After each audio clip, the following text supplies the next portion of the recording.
छत्रपती शिवाजी महाराजांबद्दल अवमानकारक वक्तव्य करणारा आणि इतिहास तज्ञ इंद्रजीत सावंत यांना धमकावणाऱ्या प्रशांत कोरटकरला कोल्हापूर कोर्टामध्ये हजर करण्यात आलेलं होतं आणि यावेळी कोर्टाकडून कोरटकरला 3 दिवसांची पोलीस कोठडी सुनावण्यात आली। 28 मार्च पर्यंत त्याची रवानगी ही पोलीस कोठडीमध्ये करण्यात आलेली आहे। तर वेगवेगळ्या घटनांचा तपास करायचा आहे, त्यामुळे कोरटकरला 7 दिवसांची पोलीस कोठडी देण्यात यावी अशी मागणी कोल्हापूर पोलिसांच्या वतीने करण्यात आलेली होती। मात्र न्यायालयाने त्याला 3 दिवसांची कोठडी दिलेली आहे। यावेळी मोठ्या प्रमाणावरती शिवप्रेमी कोर्टाबाहेर जमले होते। काही जणांनी तर चक्क कोरटकरच्या अंगावरती धावून जाण्याचा प्रयत्न केला, मात्र पोलिसांनी सतर्कता दाखवत त्यांना अडवलं।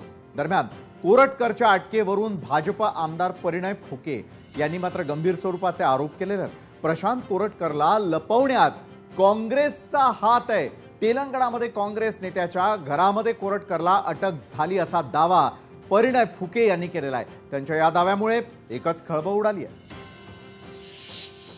कोर्टाचं प्रोटेक्शन हटवण्याकरता स्वतः फडणवीस साहेबांनी लक्ष घातला, गृह विभागाने त्यात लक्ष घातलं आणि त्याचं जे प्रोटेक्शन आहे ते काढून घेतलं आणि प्रोटेक्शन काढल्यानंतर 4 ते 5 दिवसात त्यांना अटक करण्यात आली। तेलंगणामध्ये ते काँग्रेसच्या एका नेत्याकडे लपून होते आणि यामागे निश्चितच कोरटकरला वाचवण्याचा प्रयत्न काँग्रेसच करत होती हे स्पष्ट झालेलं आहे। या कोरटकरवरती कडक से कडक कारवाई होणार।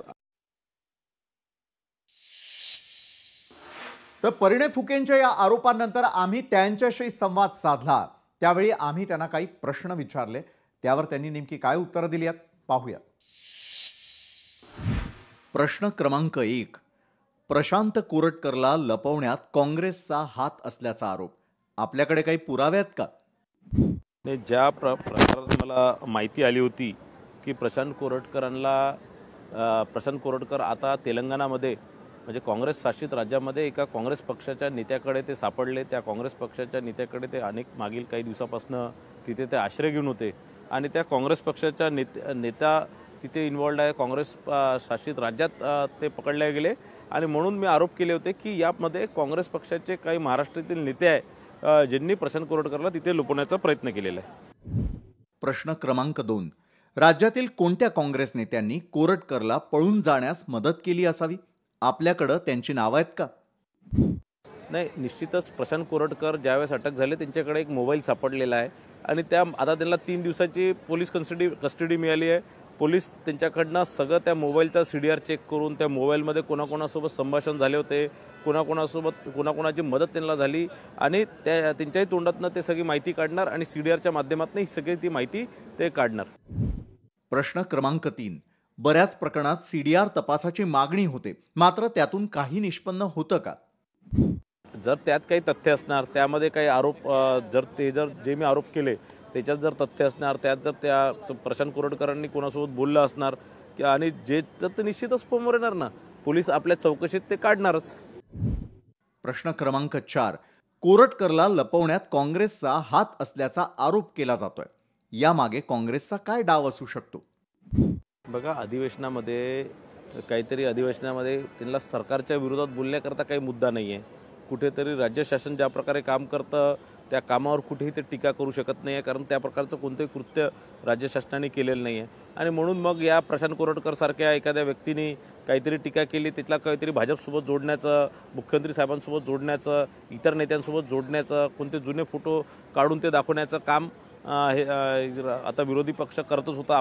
आपण बघितलंच या अधिवेशनामध्ये काय चालू होतं आणि हे सगळं जो कुठेतरी या सगळ्या टायमिंग जो त्या विषयाचा आहे, कुठेतरी प्रशांत कोरटकर एक पत्रकार होते आणि पत्रकार असल्यामुळे त्यांच्या सगळ्याच राजकीय पुढाऱ्यांसोबत संबंध होते, अनेक राजकीय पुढाऱ्यांसोबत त्यांचे फोटो होते, त्यांच्या त्या फेसबुकवरती, त्यांच्या त्या सगळ्या सोशल मीडिया ग्रुप्सवर त्यांचे ते सगळे फोटो होते आणि त्या सगळ्या फोटोंचा फायदा घेऊन काँग्रेसने कुठेतरी राज्य शासनाला वेठीस धरण्याचा आणि अधिवेशनामध्ये तो मुद्दा आपण कोणताही मुद्दा पुढे आणला, कोणत्याही कारवाईच्या संदर्भात आपण काही विषय बोललो तर ते विरोधी पक्षाने विशेष करून काँग्रेस नेहमी प्रशांत कोरटकरचं नाव पुढे करायचे आणि म्हणून मला शंका आहे की यामध्ये निश्चितच प्रशांत कोरटकरला लपवण्यात मागील महिन्याभरात त्याला मदत करण्यात काँग्रेस पक्षाचा हात आहे।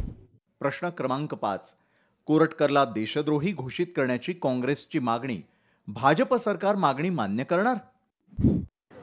बिलकुलच, निश्चितच प्रशांत कोरटकर सारख्या लोकांवरती देशद्रोहाचे गुन्हे दाखल झाले पाहिजे, त्यांच्यावर कडक कारवाई झाली पाहिजे आणि निश्चितच राज्य शासन, गृह विभाग या प्रकारच्या कारवाई कायद्याच्या चौकटीत बसून या प्रकारच्या कारवाई करतील. प्रश्न क्रमांक 6. आपलं पाप झाकण्यासाठी काँग्रेसवर टीका असा वडेट्टीवारांचा हल्लाबोल, याबद्दल काय सांगाल? बघा, हेच विजय वडेट्टीवार 2 दिवसा पहिले यांनीच सांगितलं होतं की प्रशांत कोरटकर गडचिरोलीच्या मार्गाने तेलंगणाला गेलेला आहे. आता मला सांगा, 2 दिवसाआधी विजय वडेट्टीवारांना आणि या काँग्रेस पक्षाच्या नेत्यांना कसं माहीत झालं की तो या गडचिरोलीच्याच मार्गाने तेलंगणाला गेलेला आहे? त्यांना कसं कुठून माहीत झालं? जे लोकांनी घेऊन गेले, ज्या लोकांनी त्यांना पाठवलं, त्याच लोकांना माहीत असणार ना तो कोणत्या मार्गाने गेला म्हणून. प्रश्न क्रमांक 7. कोरटकर प्रकरणामध्ये पुढचा अंक काय असेल? याचा पुढचा अंक आज PCR प्रशांत कोरटकरला मिळाला आहे. पोलीस विभागाने त्यांचा PCR घेतलेला आहे. प्रशांत कोरटकरला पुढचे 2 दिवस जे पोलीस आपल्या स्टाईलनी जसंही त्यांच्याकडनं माहिती, प्रशांत कोरटकरच या सगळ्या विषयाची माहिती देणार. त्यांचा मोबाईल फोनमध्ये या सगळ्या गोष्टीची माहिती असणारच, ते या गोष्टीची माहिती देणारच आता पोलिसांना. तर कार्यक्रमाच्या अगदी सुरुवातीला प्रणय फुके यांच्याबरोबर आम्ही काय संवाद केलेला होता, त्यांना काय प्रश्न विचारले होते, त्याची त्यांनी दिलेली उत्तरं अवघ्या महाराष्ट्रानं यावेळेला न्यूज प्लॅनेटच्या माध्यमातून पाहिलेली आहे. आणि याच महत्त्वाच्या विषयावर अधिक चर्चा करण्यासाठी आपल्यासोबत आहेत काँग्रेसचे प्रवक्ते गोपाळ तिवारी आणि भाजपचे अजितजी चव्हाण आपल्यासोबत याही सत्रामध्ये जोडले गेलेत, आणि कायदेतज्ञ असीम सरोदे देखील आपल्यासोबत जोडले गेलेले आहेत. आपल्या सगळ्यांचं स्वागत करतो. आणि सुरुवातीला थेट प्रश्न गोपाळ तिवारी आपल्यासाठी आहे. काँग्रेसनंच कोरटकरला पाठीशी घातलेला आहे का? आणि ज्या प्रकारे आज आरोप प्रणय फुके यांनी केलेले आहे त्यामध्ये कितपत तथ्य आहे? विशालजी, हे सर्व दादांत खोटं आहे. म्हणजे उलटा चोर कोतवाल को डाटे अशी परिस्थिती झालेली आहे. ज्या सकपाळांनी आम्ही याविषयी पत्रकार परिषद घेऊन याला पकडण्याविषयी राज्याच्या मुख्यमंत्र्यांना यांना सगळ्यांना आवाहन केलं, आणि त्याच्यानंतर जर तो सापडला तर जिथे काँग्रेस शासित सत्ता आहे त्याच पोलिसांच्या सहकार्यामुळेच हे सगळं होऊ शकलं. अन्यथा त्याला पकडणं अतिशय दुरापस्त होतं. किंबहुना जर पकडला तो तर तिथल्या काँग्रेस शासित राज्याच्या सरकारच्या पोलिसांच्या सहकार्यामुळेच पकडला गेला असं जर म्हटलं तर ते चुकीचं ठरणार नाही. आणि याच्यामध्ये ज्या कोरटकरचे गृहमंत्री मुख्यमंत्र्यांबरोबर अनेक ठिकाणी फोटो व्हायरल होत आहेत, उच्च पदस्थ पंतप्रधान मोदींबरोबर फोटो व्हायरल होत आहेत, अनेक मीडियांवर फोटो आहेत, आणि तो तुम्हाला सापडू शकत नाही. काँग्रेसनं उलट दबाव आणला या संदर्भात, पत्रकार परिषद घेतल्या, काँग्रेस नेत्यांनी वारंवार मागणी केली. आणि आता असं असेल तर हे अत्यंत बालिशपणा आणि हास्यास्पद आरोप आहे. आणि कुठेतरी मग शिवाजी महाराजांबद्दल काँग्रेसचं मत कलुषित करायचं, कोरटकर बद्दल काँग्रेसचं मत कलुषित करायचं, हे अतिशय हास्यास्पद प्रयत्न आहेत. याला काही अर्थ नाहीये. त्या ठिकाणी जे काही झाले ते काँग्रेस शेवटी इतक्या राज्यात का नाही मिळाला बरं तुम्हाला? शेवटी जो काही मिळाला तो तेलंगणामध्ये काहीतरी काँग्रेसचे शासित राज्य आहे, तिथे पोलीस आहेत, आणि त्यांच्या एकमेकांच्या सहकार्याच्या प्रयत्नांमुळेच मिळाला ना हा. त्याशिवाय काय? आता सगळे येईलच बाहेर चौकशीमध्ये. चौकशी आणि तिथे समोर यावं. मात्र यावेळेला अजितजी चव्हाण, मला आपल्याला विचारायचं आहे, कोरटकर कोणत्या पक्षाच्या इतका जवळच आहे की जेणेकरून पाठीशी घातलं जात आहे का? पोलीस यंत्रणेवरती प्रश्न उपस्थित होताना दिसतात, थेट तेलंगणामधून अटक करावी लागते. पसार झाल्या संदर्भातही ज्यावेळेला प्रणय फुके आमच्याशी बोलत होते त्यावेळेला काँग्रेसलाच हे सगळं माहिती असल्याचा आरोप ते करताना दिसून येतात. मग राजकीय पक्ष आणि कोरटकर हा नेमका संबंध काय? अजितजी. नाही, आता माझे मित्र सन्माननीय गोपालभाई तिवारींची ज्या पद्धतीने त्रेधा तिरपीट उडाली आणि त्यांनी तेलंगणाचे पोलीस कसे चांगले, त्यांनी कसं तो पकडून दिला वगैरे वगैरे. विशालजी, एक गोष्ट तुम्हाला सांगतो. प्रशांत कोरटकरला व्यक्तिगत तुम्ही ओळखता, मी ओळखतो. प्रशांत कोरटकर पत्रकारितेमधला आपला सहकारी होता. परंतु मला एक गोष्ट इथं सांगायची आहे की त्याचे पत्रकार म्हणून सगळ्यांशी संबंध होते. त्याच्या फेसबुक वरती आणि याच्यावरती म्हणजे या महागड्या गाड्या नेत्यांबरोबरचे फोटो दाखवणे, त्याच्या दबावाचा वापर करणे, अशी त्याची मोडस ऑपरेंटी होती, असं आता समोर येतं. एक पत्रकार म्हणून आपण महाराष्ट्रामधले सगळे लोक त्याला ओळखत होतो. हा एखादा माणूस जेव्हा अनकंट्रोल्ड होतो आणि आपल्या जातीय अंगंडातनं अशा पद्धतीनं नीचपणाची, याला नीचपणाचीच वक्तव्य मी म्हणेन, अशा व्यक्तीला कोण सपोर्ट करेल मला सांगा? कोणीच नाही. आणि माननीय मुख्यमंत्र्यांनी सभागृहामध्ये सांगितलं हा चिल्लर माणूस आहे, आणि त्यांनी आपण पत्रकार म्हणून आपल्याकडे ती माहिती असेल, पण मी पुन्हा एकदा आपल्या माध्यमातून महाराष्ट्राच्या जनतेला सांगतो, आणि असीम सरोदे साहेब सुद्धा ते विधिज्ञ आहेत. आमचे त्यांचे राजकीय विचार वेगळे असले तरी ते निस्पृह व्यक्ती आहेत. ते स्वतः याच्यामध्ये सांगतील की महाराष्ट्राच्या गृह विभागानं न्यायालयामध्ये अत्यंत सक्षमपणे बाजू मांडली, सातत्यानं आपल्या ओळखी पाळखींचा वापर करून न्यायालयाचं संरक्षण आपल्याला कसं मिळेल याचा सातत्यानं प्रयत्न करणाऱ्या कोरटकरचं हे सगळं हाणून पाडलं. याचं श्रेय आपण महाराष्ट्राच्या मुख्यमंत्र्यांना दिलंच पाहिजे, गृहमंत्र्यांना दिलंच पाहिजे, देवेंद्रजींना. आणि मला असं वाटतं काय होतं माहितीये का, की देवेंद्र फडणवीस हे म्हणजे या सगळ्या जातीपातीच्या पुढे जाऊन विचार करणारे नेते आहेत. मला तर स्पष्टपणे या ठिकाणी सांगायचं. आणि एक गोष्ट बघा की इतके दिवस ही सगळी भारतीय जनता पक्षाची काँग्रेसची मंडळी भारतीय जनता पक्षावरती आरोप करत होते. काय झालं? आणि अगदी स्पष्ट आहे त्याच्यामध्ये की काँग्रेसचा तो नेता कोरटकरचा मित्र होता, त्यांनी त्याला मदत केली. विजय वडेट्टीवार यांना मग कसं माहिती हा तेलंगणा मार्गे इकडे हैदराबादकडे पळून जातोय? गोपाळ तिवारीजी, आपण का मदत केली? म्हणजे जर अजितजी चव्हाण यांच्या आरोपांमध्ये तथ्य असेल तर काँग्रेसला याचा फायदा का? नाही, याच्यामध्ये विशालजी, आता गोपाळ तिवारींनी का मदत केली? नाही, ठीक आहे, गोपाळ बोला आपण. बोला ना. विशालजी, हे बघा, आतापर्यंत जे काही फोटो व्हायरल झाले सोशल मीडियावर आजपर्यंत, ते कुठल्या काँग्रेस नेत्यांवर झाले? जे काय झाले ते उच्च पदस्थ सगळ्या भाजपच्या नेत्यांच्या सोबतचे फोटो आहेत, सोशल मीडियावर आहेत, अनेक ठिकाणी आहेत. आणि दुसरं त्याला पत्रकार होता, त्याचे सगळ्यांशी संबंध होते. आणि आपल्याला हे माहितीये की सत्तेतल्या नेत्यांबरोबरचे फोटो टाकले की त्याचा काहीतरी वापर करता येतो, हे माहिती आहे. आणि गोपालभाई, मला एक गोष्ट इथं एवढंच सांगायची आपल्याला, मी अजिबात त्याला सुरक्षा कुणी दिली? त्याला सुरक्षा दिली ना? कुणी सुरक्षा दिली? त्याला सुरक्षा तर आपण दिली ना. कोरटकरला दिली, सोलापूरकरला दिली, सुरक्षा दिली. आणि त्याच्यानंतर जेव्हा वारंवार काँग्रेसने दबाव आणला, हे जे चुकीचं नाही चुकीचं आता परवा राज्याच्या गृह विभागाने विशेष वकील दिले, वारंवार विशेष वकील दिले, प्रश्न पळत होता, न्यायालयाचं संरक्षण घेऊन पळत होता. कोण मदत करत होतं?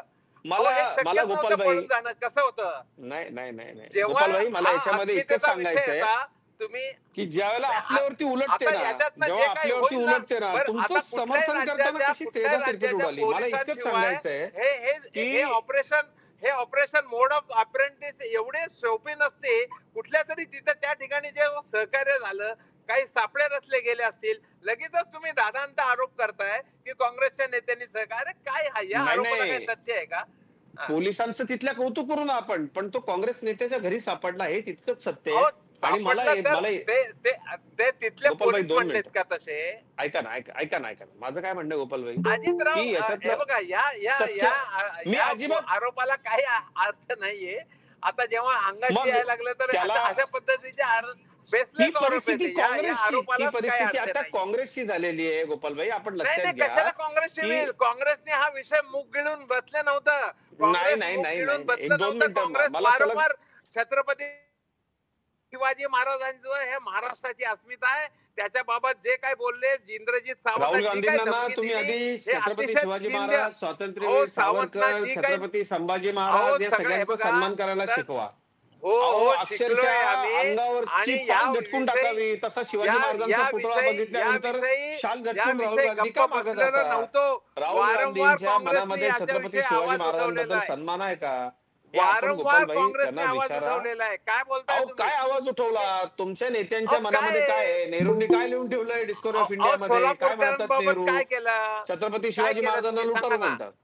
मुद्दा हा आहे, तुम्ही तर अजून अरबी समुद्रातला पुतळा तुम्ही बसवायला तयार नाही. 10 वर्ष बसवू ना आम्ही. गोपाळ तिवारीजी, मी आपल्याला पुन्हा एकदा संधी देईन. मात्र अजितजी चव्हाण, मला आपल्याला प्रश्न करायचा आहे की अजितजी, एका बाजूला ज्या काँग्रेसवरती तुम्ही आरोप करताय तीच काँग्रेस आता थेटपणे देशद्रोहाचा आरोप कोरटकरवरती त्या ठिकाणी लावायला हवा अशी ज्या वेळेला मागणी करते, ही मागणी भाजप पूर्ण करणार का?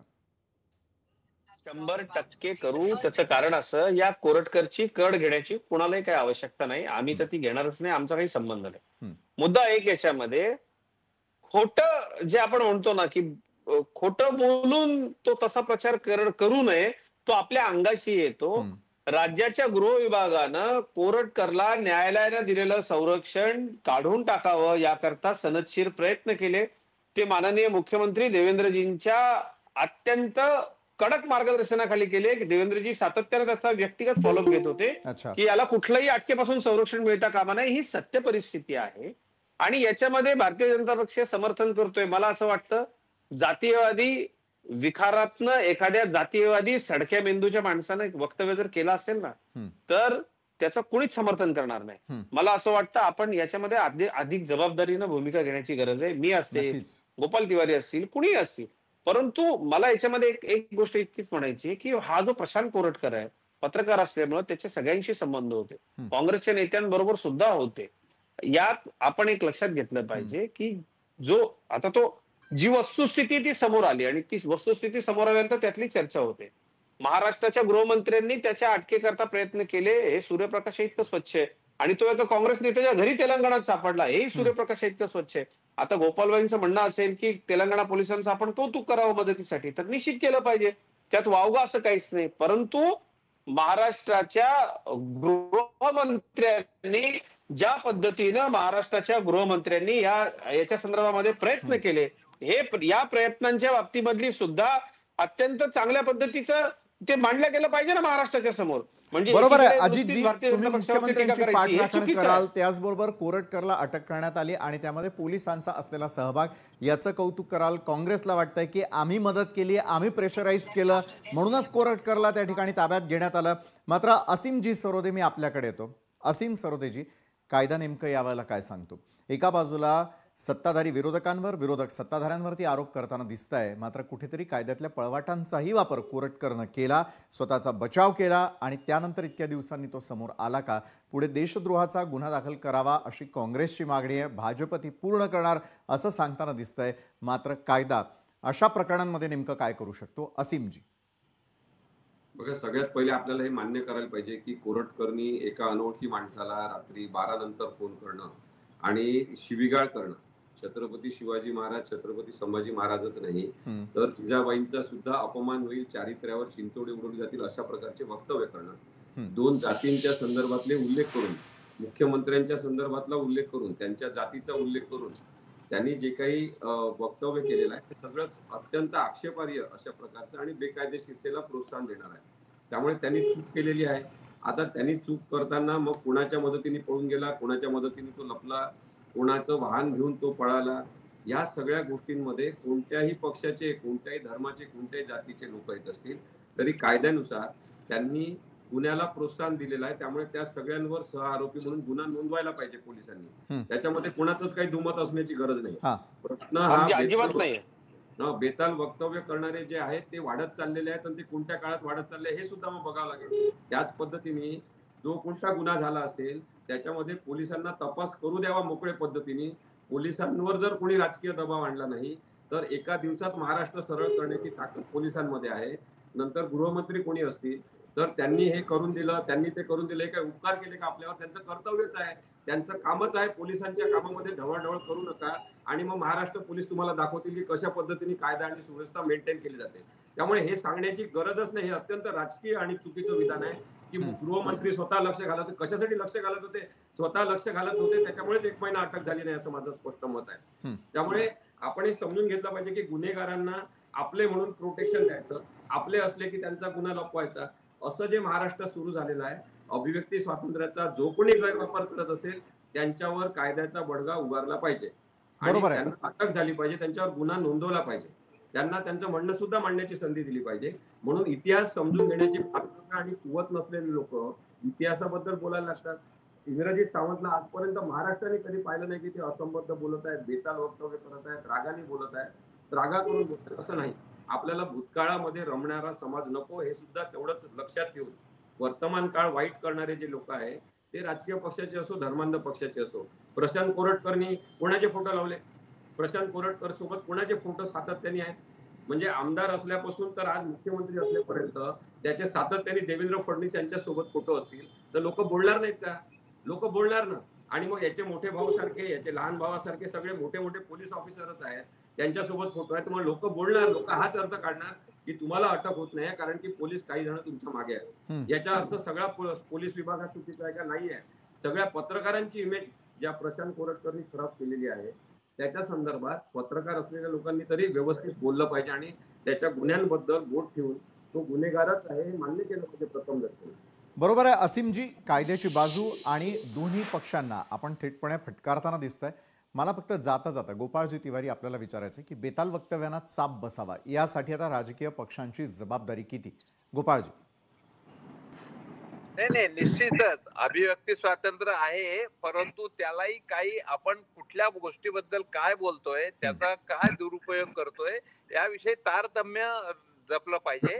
जेव्हा मोठे मोठे लोक, मला एक आठवत आहे कोश्यारींबद्दल अजितदादा जेव्हा इकडे होते तेव्हा त्यांनी उपमुख्यमंत्री असताना मोदी साहेबांच्या समोर कोश्यारींबद्दल वक्तव्य केलं होतं की पदावरील मोठी व्यक्ती जी आहे ते या महाराष्ट्राच्या अस्मितेबद्दल त्या ठिकाणी बोलतायत, त्याविषयी लक्ष दिलं पाहिजे. हे MITच्या ग्राउंडवर अजितदादांनी मोदींच्या समोर बोललेलं होतं.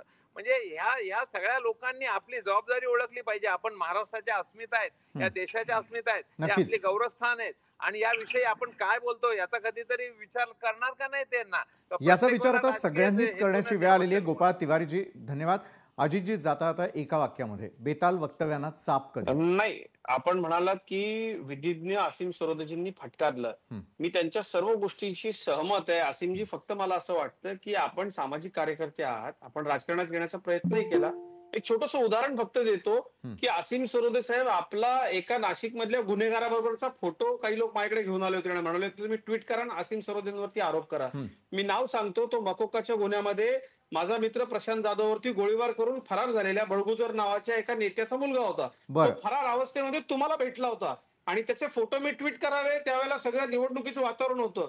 असे काही लोक माझ्याकडे आले होते, परंतु मी आपल्या स्वातंत्र्याचा विचार करता ते वकील आहेत, त्यांना आरोपी सुद्धा भेटू शकतो म्हणून मी तसं केलं नव्हतं. मला इतकंच सांगायचंय, कोरटकर नागपूरचा आहे, नागपूरमध्ये माननीय मुख्यमंत्री निवडून येतात, त्यांच्याबरोबर आमदार असून काय नगरसेवक असल्यापासून जे फोटो असलेले लोक आहेत आणि त्यातल्या कोणी गुन्हा केला म्हणून आपण जाहीररित्या महाराष्ट्राच्या गृहमंत्री आणि मुख्यमंत्र्यांना जर आपण बोल लावणार असाल तर असीमजी आपल्या निष्पक्षतेला हे शोभणार नाही. मला इतकंच म्हणायचंय, या विषयामध्ये आपल्याला सुद्धा माहिती आणि मी आपल्याला मगाशीच आवाहन केलं की आपण वकील म्हणून राज्य सरकारच्या प्रयत्नांचं याच्यामध्ये निष्पक्ष विश्लेषण केलं पाहिजे, ते आपण अत्यंत चांगलं कराल अशी माझी अपेक्षा होती. पण थोडक्यात आता विषय एवढाच आहे याच्यामध्ये, तो कोरटकर नावाचा नीच माणूस आहे, त्याला ना कुठल्याच राजकीय पक्षांनी सपोर्ट केला नाही पाहिजे हे तितकंच खरंय, पण तो काँग्रेस नेत्याच्या घरामध्ये सापडला हेही असीमराव तितकंच खरंय. हे नाकारून आपल्याला कसं चालेल? असीमजी. नाही, मी कधी पण कोणाची बाजू अशा पद्धतीने घेतली नाही. मी राजकारणात जाण्याचा प्रयत्न केला नाही, पण मी एक भारतीय नागरिक म्हणून राजकीय भूमिका मांडलेल्या आहे आणि त्यामुळे तो मांडण्याचा मला हक्क आहे. आणि जो राजकीय पक्ष चुकीचा असेल त्याला मी शेवटपर्यंत, तुम्हाला हे आता शब्द देतो, मी शेवटपर्यंत चुकीचंच म्हणत राहणार आणि समाजासमोर हे मांडत राहणार. नाही, मग काँग्रेसच्या नेत्याच्या घरी येतो गोपाळजी. करणार ना, 100% करणार. आणि महाराष्ट्रात सुद्धा ज्यांनी मला या कोरटकरला मदत केली असणार त्यांना आम्ही करणार आरोपी. आणि माननीय मुख्यमंत्री जेव्हा सभागृहामध्ये बोलतात तो कोरटकर जर कोणाचे फोटो दाखवून ब्लॅकमेलिंग, अहो काँग्रेसची सत्ता आली असती तर त्यांनी त्याचे लावले असते. असीमजी, हे लोक संधी साधू असतात, हे कुठल्याही पक्षाचे विचारधारेचे नाही, हे आपण लक्षात घ्या. त्यामुळे माझे नेते माननीय देवेंद्रजींना या विषयामध्ये गोपाळजी बोला. पोलीस इन्क्वायरीमध्ये तो काँग्रेसचा नेता होता, भाजपचं काँग्रेसीकरण झालेलं आहे, तोपर्यंत अशा प्रकारचे आरोप करणं अत्यंत चुकीचं आहे. विशालजी, नाही, मला असं वाटतं याच्यामध्ये ज्या पद्धतीनं महाराष्ट्र शासनाच्या गृह विभागानं अत्यंत कडक कारवाई केली, तो न्यायालयाच्या आश्रयाला वारंवार असीमजी जात होता, विशेष वकील तिथं उभे केले गेले, त्याकरता प्रयत्न केले गेले. महाराष्ट्राच्या गृह विभागाच्या विशेष प्रयत्नांचा उल्लेख आपण वकील म्हणून करायला हवा होता खरं तर, पण ते ठीक आहे, आमचं काम तुम्ही म्हणाला गृह विभागाचा करत नाही. मी आज स्वतः जाहीरपणे पोलीस तिथले SP पंडित साहेब आणि ते झाडे साहेब ज्यांनी इन्व्हेस्टिगेशन केलं त्यांचं मी कौतुक केलेलं आहे. मी सरकारचं करणार नाही आणि करू शकत नाही. कोणत्याही सरकार, कोणत्याही पक्षाचं सरकार आलं तरी मी करणार नाही, कारण की माझं एवढं स्पष्ट मत आहे की तुम्ही इन्व्हेस्टिगेशन करणाऱ्या पोलिसांनाच महत्व दिलं पाहिजे. नाही, त्याबद्दल आपले आभार. आपण पोलिसांचं कौतुक केलं, पोलीस आमचे राजकीय लोकांना, माझा राजकीय लोकांना हात जोडून विनंती आहे की त्यांनी पोलिसांच्या कामात ढवळाढवळ करणं थांबवावं. हे काँग्रेसच्या काळात असेल, बीजेपीच्या काळात असेल, कोणाच्या काळात तुम्ही निश्चितच आहे, पोलिसांच्या कामात पोलिसांना दबाव आपलं टाकू काम नका, करण्यासाठी पोलीस अभ्यास स्वातंत्र्य करू मिळावं. नाही, सत्ता तुम्ही- कोणाचीही असली तरी तितकंच महत्वाचं आहे. मात्र धन्यवाद, आपण सगळेजण आलात आणि या महत्वाच्या विषयावरती अजितजी, गोपाळ तिवारीजी आणि असीम सरोदेजी या मंचावरनं चर्चा केलीत, त्यासाठी खूप खूप धन्यवाद. लोकशाही मराठी ऐका, पहा, जागरूक रहा.